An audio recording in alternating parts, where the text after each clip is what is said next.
Діни экстремизм мен терроризм бүгінде адамзатқа төнген маңызды қауіптердің біріне айналды.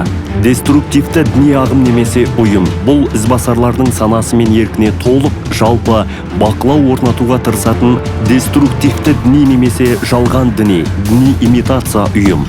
Деструктивті діни бірлестіктердің ағымдардың белгілері.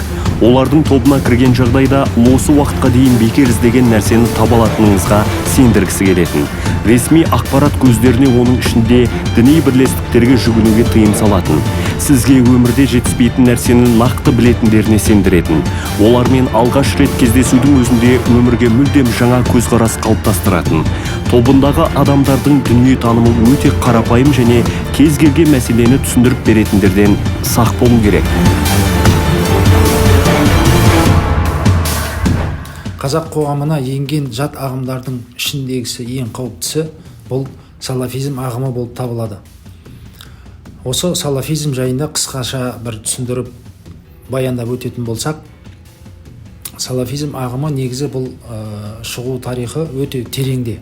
12-ші біздің ерамыз 12-ші ғасырда араб өлкесінде пайда болса, бірақ бізде бұл салафизм ағымы бір жаңашылдық, жаңадан кіріп келген ағымдардың бірі болып есептелінеді.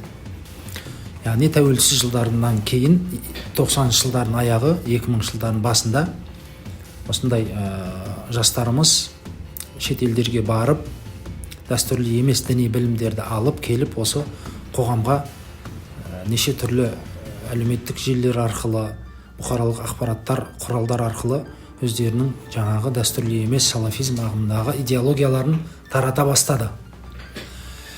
Енді одан 20 жыл уақыт шамамен уақыттай өтті. Осы салафизм ағымымен мамандар, мекемелер, басқармалар, тіпті органдар күресіп келуде.